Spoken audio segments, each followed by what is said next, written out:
Why African-owned businesses struggle, and how we build institutions that win. African-owned businesses do not struggle because Africans are less intelligent, less creative, or less hardworking.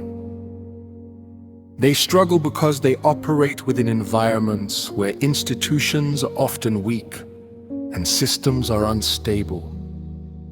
When systems fail, entrepreneurs spend more time surviving than growing. Instead of focusing on innovation, customers, talent, and strategy, many business owners must also contend with unreliable electricity, policy inconsistency, currency volatility, infrastructure gaps, regulatory bottlenecks, and limited access to finance. These challenges consume resources that should be invested in expansion. The difference between thriving and struggling economies is often institutional strength. In countries with effective institutions, businesses benefit from predictable laws, reliable infrastructure, stable financial systems, enforceable contracts, and consistent government policies. These conditions reduce uncertainty, attract investment, and encourage long-term planning.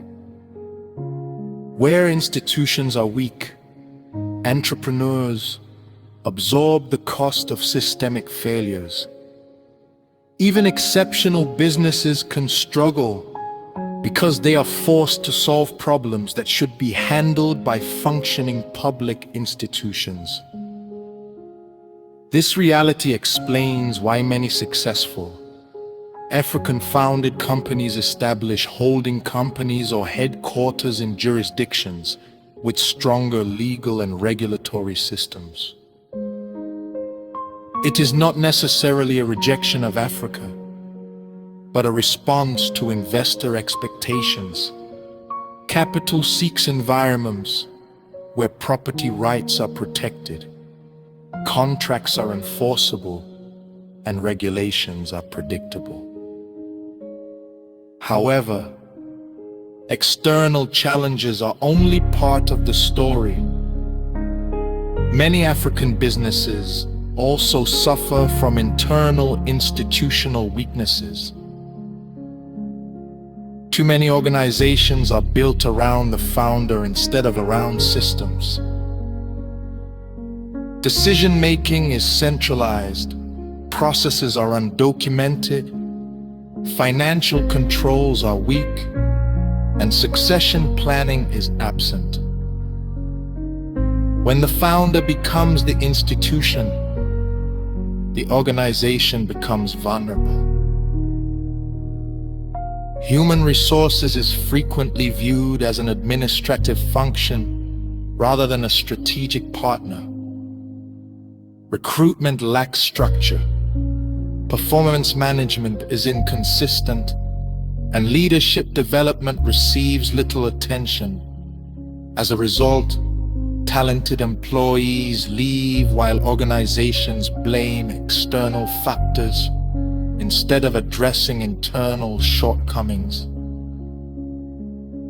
Sustainable businesses require more than vision. They require governance, accountability, documented processes, financial discipline, professional management, and clear performance standards.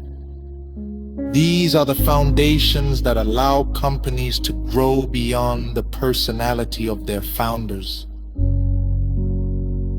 There is also a cultural challenge.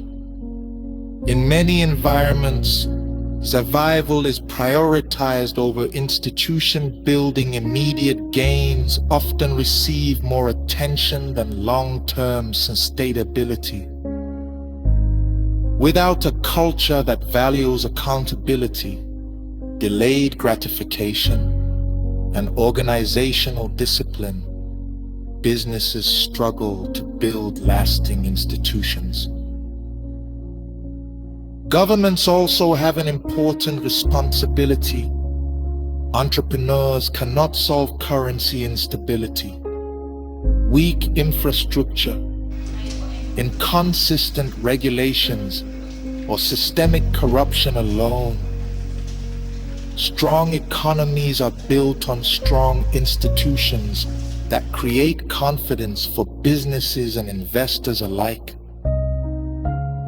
At the same time, business leaders cannot afford to wait for perfect governance. They must strengthen what is within their control by improving governance.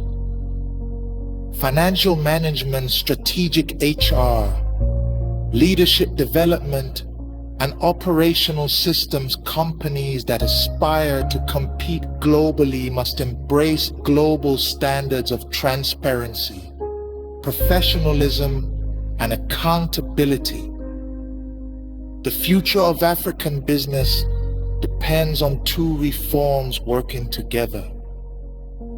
First, government must strengthen national institutions through policy stability, infrastructure development, legal enforcement, regulatory clarity, and improved access to capital. Second, business owners must strengthen their organizations through effective governance, professional management, structured HR systems, financial discipline, and leadership development. When both reforms happen simultaneously, African businesses will be positioned to retain talent, attract investment, and build institutions that endure for generations. Africa has no shortage of talent, creativity, or ambition. The challenge is not human potential. The challenge is building systems that allow that potential to flourish. Where institutions multiply effort